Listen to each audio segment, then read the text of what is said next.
अपना YouTube channel जो हमने बनाया हुआ है, हमारा मकसद ये है कि पहाड़ों की जो सच्चाई है, पहाड़ों की जो धरातली स्थिति है, उन्हें दिखाने का हम प्रयास कर रहे हैं लगातार। किस प्रकार से क्षेत्र की जो समस्याएं हैं, उन तमाम चीज़ों को लेकर हम लोग अपनी आवाज़ बुलंद कर रहे हैं। जनपद चमोली के सीमांत जोशीमठ से लगभग 32 किलोमीटर आगे फाक्ती नामक स्थान जो फाक्ती और इस गांव का वास्तविक नाम पमरसा है और फाक्ती लगभग यहाँ से 3 किलोमीटर आगे है। परंतु आज भी ये गांव दूर संचार से वंचित है। लगातार शासन प्रशासन को ज्ञापन देने के बाद भी इसमें कोई कार्रवाई नहीं हो पाई है। और आज हालात मैं आपको बताऊंगा कि जिस प्रकार से इस पुल का जो आप हालात देख रहे होंगे ये जर्जर स्थिति में है।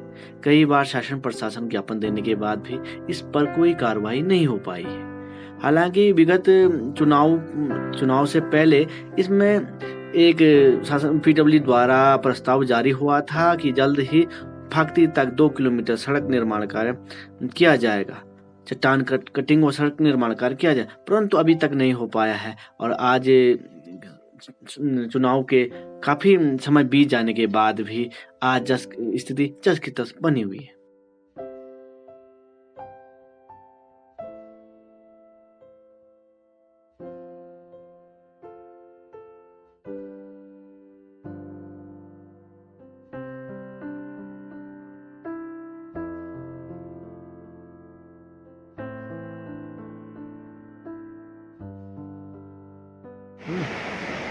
नमस्कार दोस्तों, एक बार फिर पहाड़ की सच्चाई में आपको बताना चाहूँगा कि जिस प्रकार से सीमावर्ती क्षेत्र की मैं बात करूँगा, जनपद चमोली का ये जोशीमठ ब्लॉक के अंतर्गत पड़ता है फाक्ती गांव।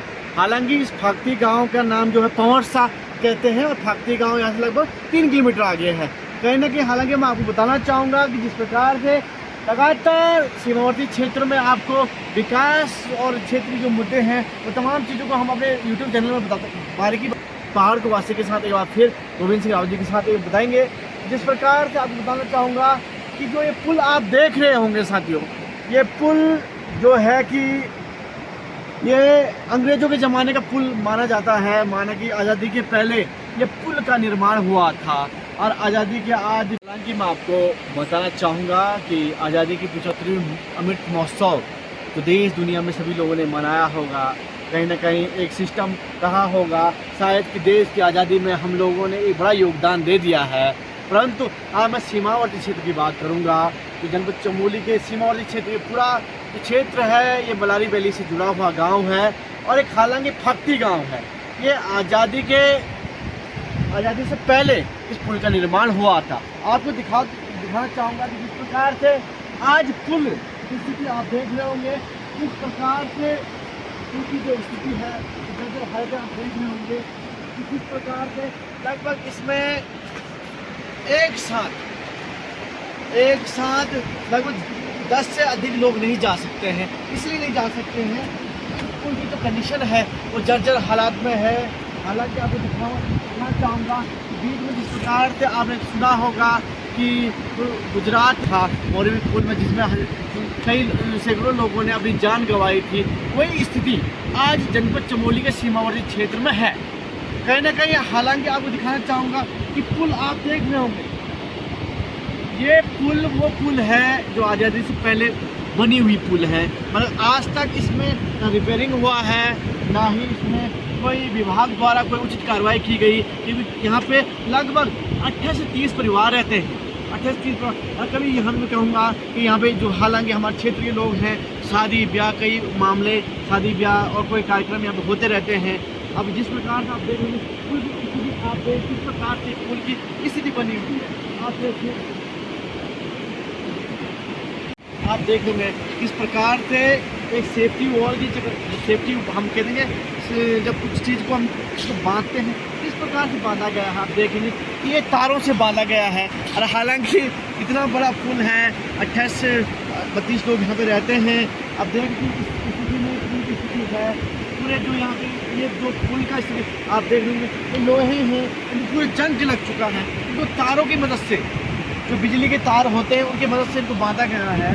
आप देख रहे होंगे कहीं ना कहीं दुर्भाग्यपूर्ण है पूरे सीमावर्ती और सरकारी तंत्र को मैं कहूँगा ये देखो कपड़े से इस बांधा गया है। कहीं ना कहीं कितनी दुर्भाग्यपूर्ण बात है कि उत्तराखंड सरकार वो कभी न कभी इनको एक मोरबी पुल जैसा कहीं हादसा ना हो जाए, कहीं यहाँ पे ऐसी घटना ना हो। हम सरकार को इससे पूर्व में इस प्रकार से इसे जब मोरबी पुल हादसा हुआ है उसके बाद तत्काल सरकार एक अपने उसमें आई कि संज्ञान में आएगी। कहीं ना कहीं उत्तराखंड के कितने पुल तो जर्जर स्थिति में हैं। हालांकि आप देख रहे होंगे तो पुलों की कंडीशन इस प्रकार आप लोगों ने चार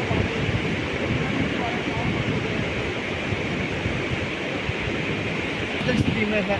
हालांकि आप दिखाना चाहूँगा कहीं ना कहीं दुर्भाग्यपूर्ण की बात कहूँगा कि उत्तराखंड सरकार हो या उत्तराखंड सरकार जिस प्रकार से क्षेत्र की पहाड़ की पीड़ा की बात करता हूँ, हमेशा ये बात कहूँगा कि सीमावर्ती क्षेत्र में अगर गांव को बचाना है कहीं ना कहीं उनकी मूलभूत समस्याओं का होना अति आवश्यक है। आज वर्तमान में हमारे जो विधायक हैं पूर्व राजेंद्र भंडारी जी हैं, तो उससे पूर्व में हमारे विधायक जो रहे हैं महेंद्र भट्ट जी रहे हैं, तो पूर्व सांसद तीरथ सिंह रावत जी भी यहाँ पे जो पूर्व मुख्यमंत्री के रूप में रहे हैं। वर्तमान जो आज हमारे मुख्यमंत्री हैं उत्तराखंड सरकार के, जो हमारे जो धाकड़ धामी के नाम से जाने जाते हैं और श्री पुष्कर सिंह धामी जी हैं। परंतु हालांकि स्थिति आज उत्तराखंड की जो गाँव की स्थिति है बस से बदतर बनी हुई है।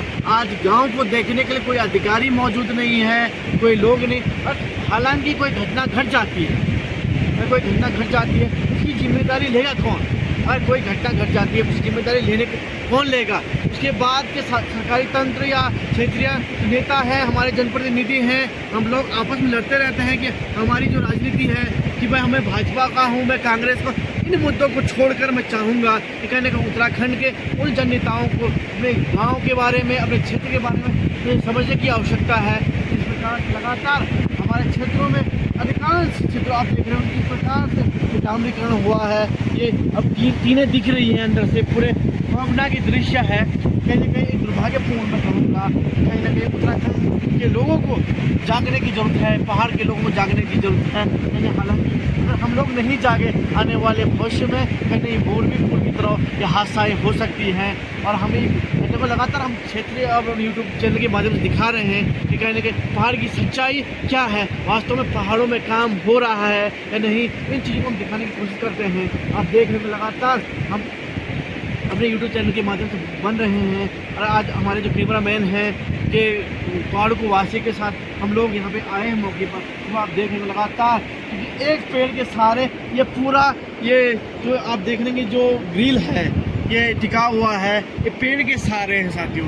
और अन्यथा कहीं पेड़ टूट जाता है इसकी जिम्मेदारी कौन लेगा? इस लोहे की जिम्मेदारी कौन लेगा? दुर्भाग्यपूर्ण है।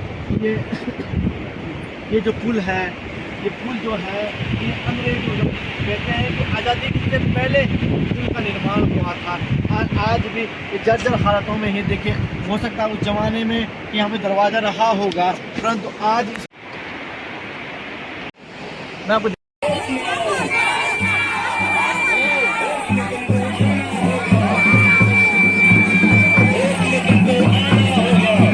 हालांकि आपको एक बात बता दूं कि चुनाव से पूर्व में इस सड़क निर्माण का एक प्रस्ताव यहाँ पे जारी हुआ था।